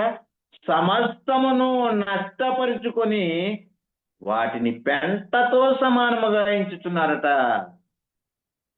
మరి ఇక్కడ ఈ బోధకులు ఏం చేస్తున్నారు ప్రియులారా? సమస్తమును నాకే కావాలి, సమస్తమును నాకే ఇవ్వాలి, సమస్తము నా దగ్గరికే తేవాలి అని ప్రకటన చేస్తున్నారు ప్రియులారా. మరి ఇక్కడ పౌలు గారు ఏమంటున్నారు? దాని నిమిత్తము, పాలివాడుల నిమిత్తము నేను కలిగి ఉన్నటువంటి సమస్తాన్ని నష్టపరుచుకుంటున్నాను, దానిని పెంటతో సమానముగా ఎంచుకుంటున్నాను. ఆ నిత్య జీవం ఎదుటి ఈ లోక సంబంధమైనది నాకు ఏ పాటిది? ఈ క్షణమాత్రం ఉండేటటువంటి ఈ సులకని శ్రమ ఏ పాటిది? ఈ లోకంలో జీవించే 70-50 సంవత్సరముల జీవితం ఏ పాటిది? దాని గురించి ఏమంటున్నాడు ప్రియులారా? ఆ శ్రమలలో పాలివాడనగుట ఎట్టిదో ఎరుగు నిమిత్తము సమస్తాన్ని నష్టపరుచుకుంటున్నాడట, సమస్తాన్ని పెంటతో సమానంగా చూస్తున్నాడట ప్రియులారా. ఇక్కడ ఈ మృతుల పునరుద్ధానం ఏమిటి అని ఆలోచన చేసినట్లయితే, యేసుక్రీస్తు ప్రభువారు వచ్చినప్పుడు ఏమి జరుగుద్దంట? మృతులైన వారు మొదట లేచురట. ఎవరట? మృతులైనటువంటి వారు మొదట లేస్తారట. మరి ఆ మీదట సజీవులమై ఉన్నటువంటి మనము ఏం చేయబడతామంట ప్రియులారా? మార్పు చెందుతామట. మృతులు అక్షయులుగా లేపబడతారట. మనము మార్పు చెందుతామని చెప్తున్నాడు ఇలా. మరి మృతులు ఏం వెళ్తారు? అక్షయులుగా లేపబడతారు. మనం ఏం చేయబడతాము? మార్పు చెందుతాము. ఇది లేఖనాల్లో చాలా స్పష్టంగా రాయబడి ఉంది పిల్లారా. మరి ఇక్కడ వెళ్ళేమంటున్నారు? పునరుద్ధానము గతించిపోయిందని చెప్తుంటే మరి జరిగేదంతా ఏంటి ప్రియులారా? ఈ జరగవలసిందంతా ఏంటి ప్రియులారా? మరి ఇది గుర్తెరగాలి కదా. మరి ఇక్కడ మనం చెప్తున్నారు ప్రియులారా, పేతురు రాసినటువంటి 2వ పత్రిక 2వ అధ్యాయము 1వ వచనంలో చూసినట్టయితే, మరియు అబద్ధ ప్రవక్తలు ప్రజలలో ఉండిరి, అటువలనే మీలోను అబద్ధ బోధకులుందురు, వీరు తమ్మును కొనిన ప్రభువును కూడా విసర్జించుచు తమకు తామే శీఘ్రముగా నాశనము కలగజేసుకొనుచు నాశనకరమగు భిన్నాభిప్రాయములను రహస్యముగా బోధిస్తారంట ప్రియులారా. ఏం చేస్తారట? రహస్యంగా బోధిస్తారట. వీరు ఏం చేస్తారట? తమ్మును కొనినటువంటి ప్రభువును విసర్జిస్తారట. తన రక్తమును పెట్టి కొన్నటువంటి ప్రభువును, తన గాయములలో కన్నటువంటి ప్రభువును విసర్జిస్తారట ప్రియులారా. ఆయనను విసర్జించినట్లయితే నీకు నిత్య జీవము ఉన్నదా? నేనే మార్గమును, సత్యమును, జీవము ఆయన చెప్పినటువంటి యేసుక్రీస్తును విసర్జించినట్లయితే నీది ఏ మార్గము? ఆ విసర్జించినప్పుడు, ఆ మార్గమును నీవు ఎన్నుకున్నప్పుడు నీవు పోయేది ఎక్కడికి అంటే, అక్కడ అగ్ని ఆరదు, పురుగు చావదు, కనకనలాడేటటువంటి అగ్ని, ఓదనక్కరలేనటువంటి అగ్నిలోనికి పోయేటటువంటి పరిస్థితి గుర్తెరుగు ప్రియులారా. గమనించు. మరి వారు ఏం చేస్తారంట? తమకు తామే శీఘ్రముగా నాశనం తెచ్చుకుంటారంట ప్రియులారా. తమకు తామే. మరి అలాంటి పరిస్థితుల్లో ఉన్నటువంటి వారిని మనం గుర్తెరగాలి. మరి ఈ లోకంలో ఉపదేశించేవారు, ప్రకటించేవారు దేనిని ఆలోచన చేస్తుందంటే దుర్లాభము కొరకు ప్రకటన చేస్తున్నారు ప్రియులారా. ఇక్కడ మనం పరిశీలన చేసినట్లయితే తీతుకు రాసినటువంటి మొదటి పత్రిక 1వ అధ్యాయము 10-11 వచనం చూసినట్లయితే, అనేకులు విశేషముగా సున్నతి సంబంధులను, అవిధేయులను, వదలబోతులను, మోసపుచ్చు వారునై ఉన్నారు అంట ప్రియులారా. మరి వీళ్ళు ఎలా ఉన్నారంటే, ఈ ప్రస్తుత కాలంలో అపవాది నియమించినటువంటి బోధకులు ఎలా ఉన్నారంటే విశేషముగా సున్నతి సంబంధులు, ఇంకేమంట అవిధేయులు. దేవునికి విధేయులైనటువంటి వారు కాదు ప్రియులారా. ఎందుకు అవుతారంటే వారు మన సంబంధులు కాదు కాబట్టి, అపవాది సంబంధులు కాబట్టి. వాళ్ళు ఎలా ఉన్నారంటే అవిధేయులుగా ఉన్నారు. సువార్తకు విధేయత చూపించే వారిగా లేరు ప్రియులారా. వాళ్ళు ఇంకెలా ఉన్నారంట? వదరబోతులుగా ఉన్నారు. వదరబోతులు. వారికి దేవుడు అంటే లెక్కలేనటువంటి వారుగా ఉన్నారు ప్రియులారా. ఇంకేమంటున్నారు? మోసపుస్తున్నారు ప్రియులారా సంఘాన్ని. మరి అలా ఉన్నటువంటి, మరి ఇక్కడ చెప్తున్నారు, వారి నోళ్ళు మూయింపవలెను, అట్టి వారు ఉపదేశింపకూడని వాటిని దుర్లాభము కొరకు ఉపదేశించుచు కుటుంబములనే పాడు చేస్తున్నారు ప్రియులారా. మరి అదే బోధకుల పని. కుటుంబాన్ని కట్టాలి, దేవుని రాజ్యములో, క్రీస్తు రాజ్యములో చేర్చబడాలి, క్రీస్తు శిరస్సుగా ఉన్నటువంటి సంఘముగా ఏర్పాటు చేయాలి. ఆ ఏర్పాటులోనికి తీసుకొని రావాలి. కానీ ఉపదేశింపకూడని వాటిని ఉపదేశించి తన దుర్లాభము కొరకు దానిని ఉపదేశిస్తూ కుటుంబాలని నాశనం చేస్తుంటే వాడు ఎక్కడికి పోతాడు? వారిని ఎక్కడికి నడిపిస్తున్నాడు ప్రియులారా? అందుకనే చెప్తున్నాడు, నిన్నును నీ బోధ వినిదారిని రక్షించుకోవాలంటే నీవు పరిశీలన చేసుకో, నీవు బోధించేటటువంటి బోధ అని పౌలు గారు చెప్తున్నారు ప్రియులారా. ఇక్కడ చూసినట్లయితే పేతురు గారు చెప్తున్నారు. పేతురు రాసినటువంటి 2వ పత్రిక 2వ అధ్యాయం 18వ వచనంలో చూసినట్లయితే, వీరు ఈ అపవాది నియమించినటువంటి ఈ మోసగాండ్రకు పనివారు ఏం చేస్తారంట?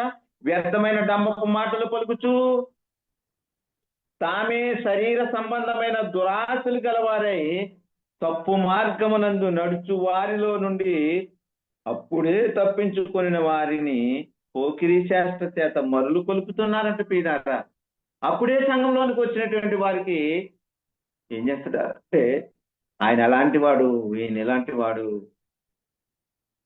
అని చెప్పి ఆ తప్పు మార్గానికి మళ్లించేటటువంటి పరిస్థితి పీడారు. మరి అలాంటి వారికి ఏం జరుగుతుందంటే నిత్య నరకము, నిత్య మరణ దండన జరిగేటటువంటి పరిస్థితి పీడార. ఇక మనం పరిశీలన చేసినట్టయితే ఈ లోకంలో ఎలా ఉండాలి అని చెప్తున్నారంటే తిమోతి గారికి చెప్తున్నారు పీడారా.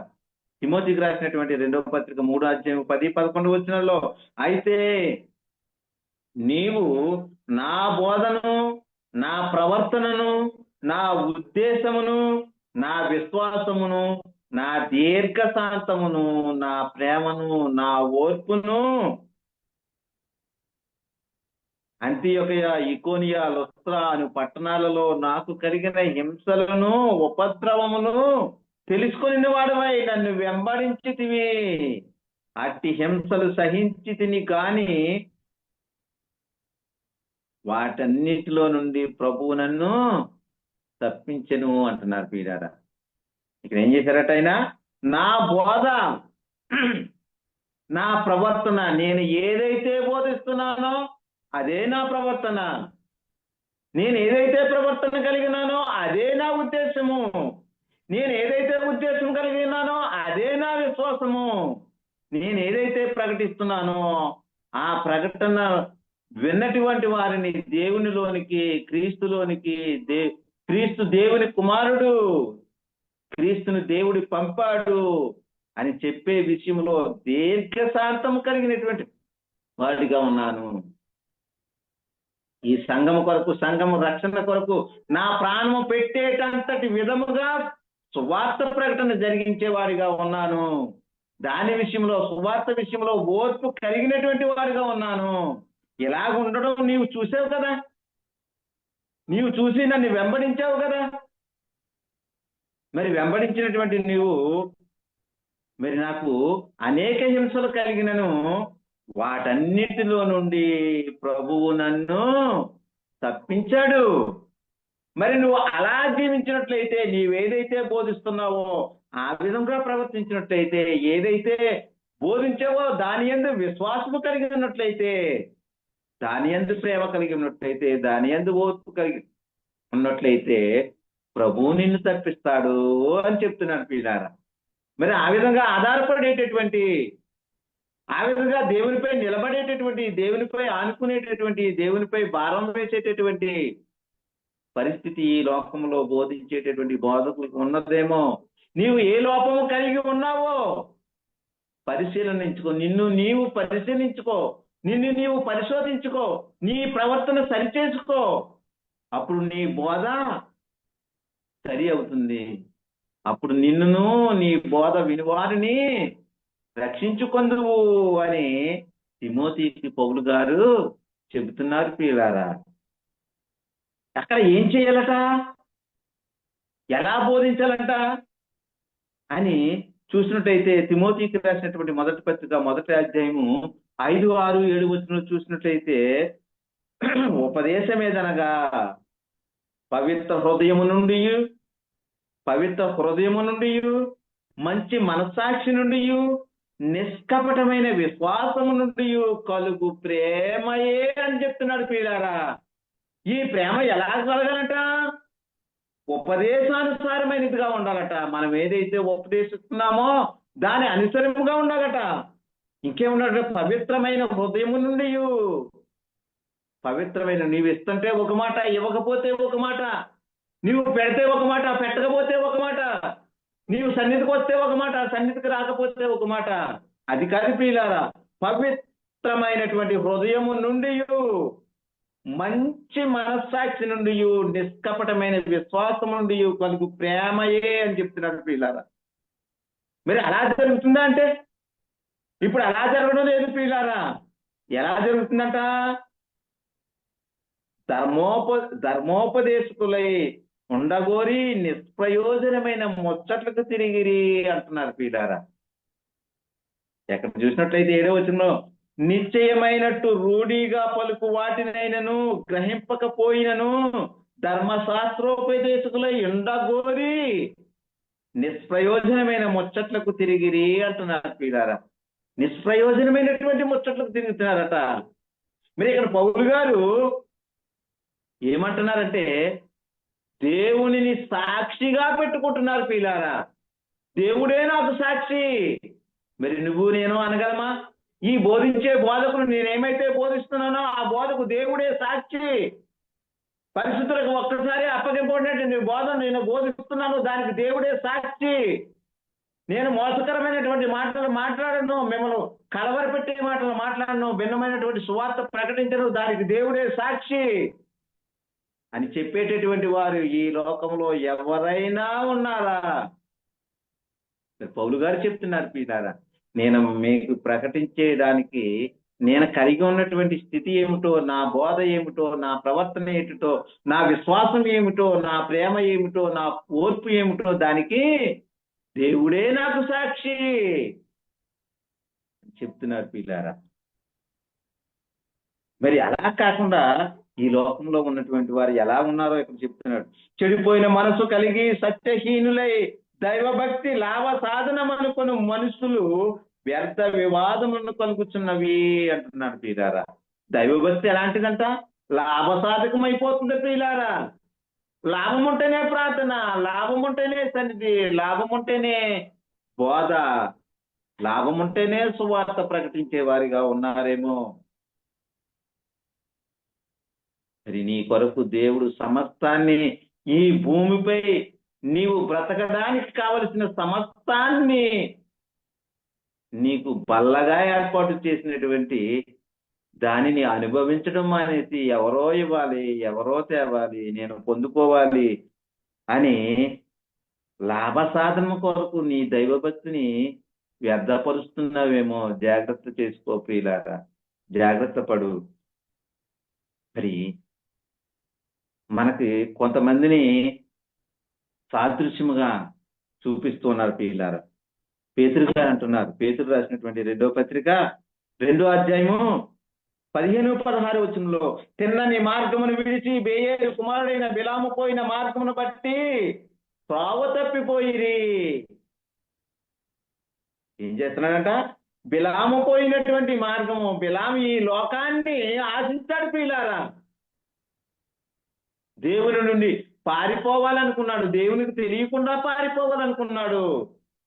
అందుకనే ఇక్కడ చెప్తున్నాడు 16వ వచనంలో, ఆ బిలాము దుర్నీతి వలన కలుగు బహుమానమును ప్రేమించెను.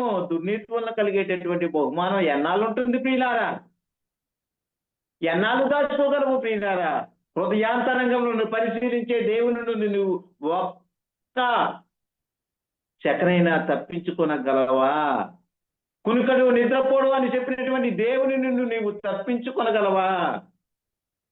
మరి ఇక్కడ చెప్తున్నాడు, బిలాము దుర్నీతి వలన కలుగు బహుమానమును ప్రేమించెను, అయితే తాను చేసిన అతిక్రమము నిమిత్తము అతడు గద్దెంపబడెను. ఇక చూడండి పిల్లరా, ఎంత ఇదిగా చెప్తున్నాడో. ఎట్లనగా నోరు లేని గాఢము మానవ స్వరముతో మాట్లాడి ఆ ప్రవక్త యొక్క వెర్రితనమును అడ్డగించిందంట పిల్లరా.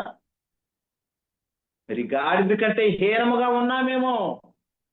గాడిద చేత మాట్లాడించబడేటటువంటి దేవుడు మరి నీ ప్రవర్తన, నీ ఆలోచన, నీ బోధ, నీ సువార్త ఎలా ఉన్నదో గుర్తెరుగు ప్రియులారా.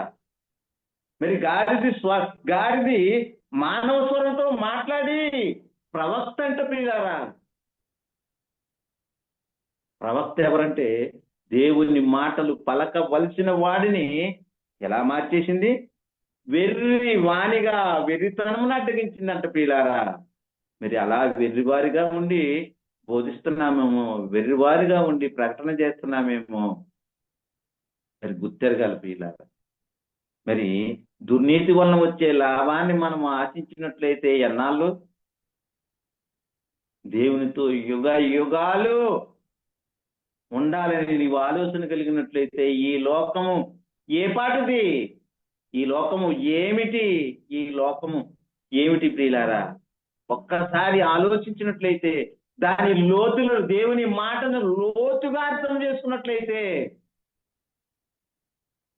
నీ ప్రయాస, నీ విశ్వాసము ఎక్కడికి తీసుకెళ్తుందంటే నిత్య జీవానికి. ఆయన కౌగిటిలో, ఆయన గుడారములో ఇమిడిపోవడానికి తీసుకుని వెళ్ళేటటువంటి పరిస్థితిని మనం ఈ లోకంలో కలిగేటటువంటి దుర్నీతికి వృధాపరుచుకుంటామా ప్రియులారా?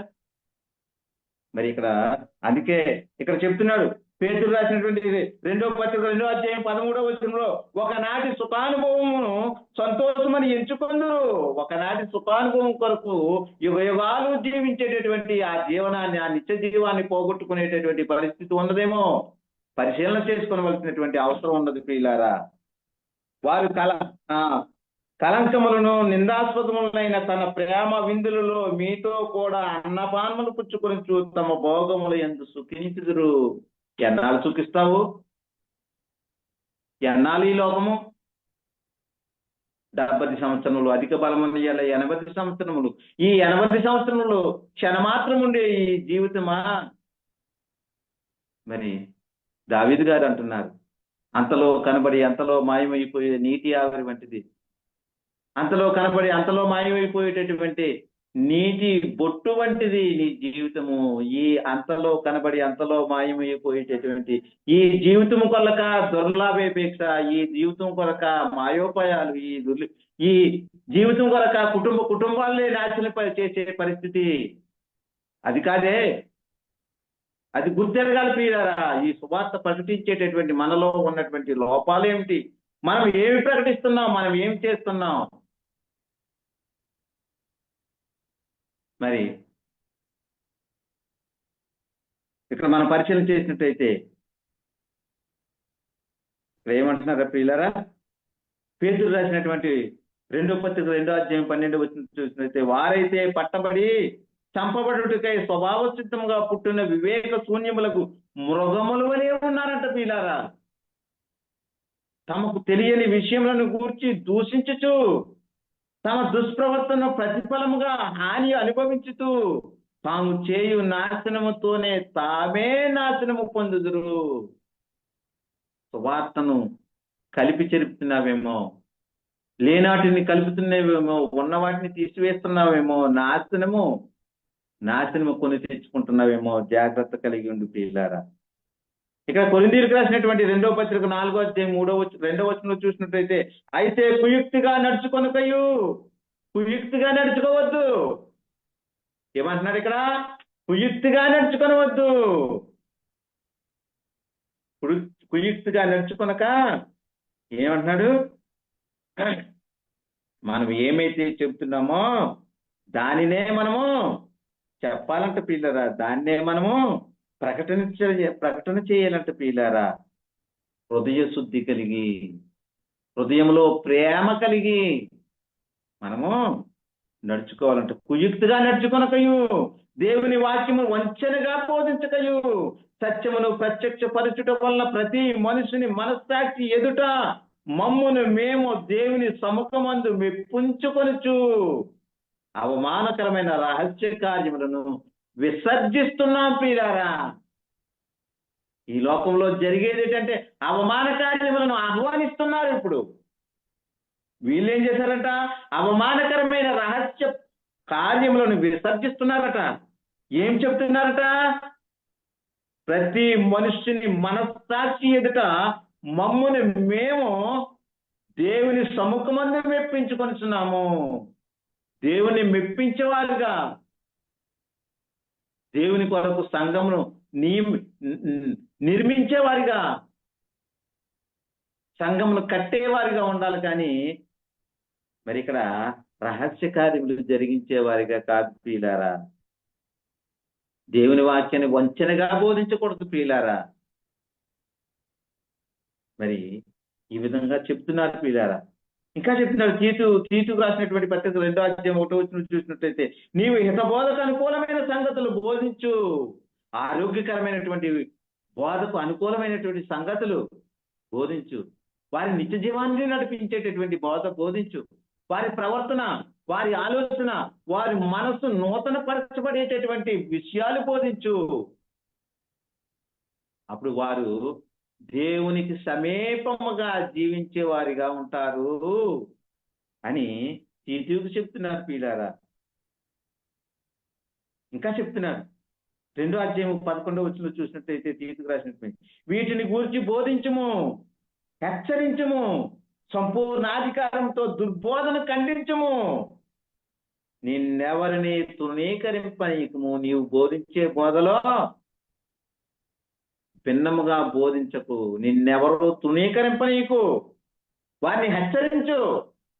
సంపూర్ణాధికారంతో, దేవుడిచ్చేటటువంటి అధికారంతో, దేవుడు ఒక్కసారి పరిశుద్ధులకు అప్పగింపబడినటువంటి బోధన బోధించేటప్పుడు నీవు వారిని గద్దించు, వాటిని బోధించు అని చెప్తున్నాడు ప్రియులారా. అంతేగాని ఇక్కడ చెప్తున్నాడు తీతుకు రాసినటువంటి పత్రిక 13వ అధ్యాయం మొదటి అధ్యాయము 13, 14 వచనం చూస్తున్నది. ఈ సాక్ష్యము నిజమే. ఈ హేతువు చేత వారు యూదుల కల్పనా కథలను సత్యము నుండి తొలగిపోనట్టి మనుషుల కట్టడలను లక్ష్య పెట్టక, మనుషులు వలన వచ్చేవేవి కూడా నువ్వు లక్ష్య పెట్టకు. సత్యం నుండి తొలగిపోకు. కల్పనా కథలు నువ్వు మాట్లాడద్దు అని తీతుకు చెప్తున్నాడు ప్రియులారా. ఇక్కడ చెప్తున్నాడు కొరింథీయులకు రాసినటువంటి మొదటి పత్రిక 2వ అధ్యాయం 5వ వచనం చూసినట్టయితే, నేను మాట్లాడినను సువార్త ప్రకటించినను జ్ఞానయుక్తమైన తీయని మాటలు వినియోగింపక పరిశుద్ధాత్మ యందు దేవుని శక్తిని కనపరుచు దృష్టాంతములనే చెప్పాను. ఏం చెప్పాడట? పరిశుద్ధాత్మ యందు దేవుని శక్తి కనపరుచు దృష్టాంతములనే చెప్పాను. నేను మాట్లాడినాను, నేను సువార్త ప్రకటించాను. జ్ఞానయుక్తమైన తీయని మాట ఎక్కడ ఉపయోగించలేదు. తీయని మాటల వల్ల నాకేం కలుగుతాయి? వాళ్ళు బహుమానాలు ఇస్తారేమో, ఆ బహుమానాలు కాదు నేను చూసేది అని చెప్పి ఇక్కడ ఏమంటున్నాడు ప్రియులారా. ఇక్కడ పరిశీలన చేసినట్లయితే కొరింథీయులకు రాసినటువంటి మొదటి పత్రిక 2వ అధ్యాయం 13వ వచనం చూసినట్లయితే, మనుషుల జ్ఞానము నేర్పు మాటలతో కాక ఆత్మ సంబంధమైన సంగతులతో సరిచూసుకొనుచు ఆత్మ నేర్పు మాటలతో వీటిని కూర్చియే మేము బోధించుచున్నాము అంటున్నాడు ప్రియులారా. ఆత్మ సంబంధమైన సంగతులతో సరిచూసుకోవాలి ప్రియులారా. మరి ఇక్కడ మనం పరిశీలన చేసినట్టయితే సువార్త ప్రకటించే వారిలో ఉన్నటువంటి లోపాలు ఏమిటి అని మనం గుర్తెరిగాము. మరి సువార్త ప్రకటించవలసినటువంటి విధానము, సువార్తలో ఉన్నటువంటి గొప్పతనము, సువార్త మనల్ని ఎక్కడికి నడిపిస్తుంది, భిన్నమైన సువార్త జరిపిస్తే ఎక్కడికి పోతున్నాము, అది మనం గుర్తెరగాలి ప్రియులారా. మరి రాబోయే నెలలో ఏం జరుగుతుందంటే యేసు క్రీస్తు నేడు పుట్టెను అని చెప్తున్నారు ప్రియులారా. అది నిత్య జీవనకు నడిపిస్తుందా? లేదే. మరి నిన్నును నీ బోధ విని వారిని రక్షించుకోవాలి.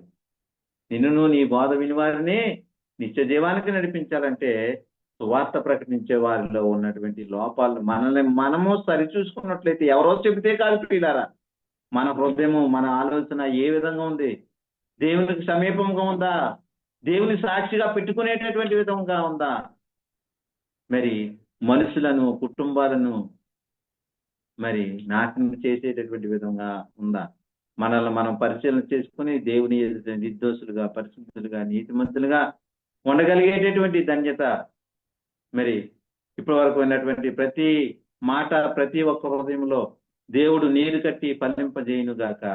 సహోదరులందరికీ వందనములండి. దేవునికి స్తోత్రములు.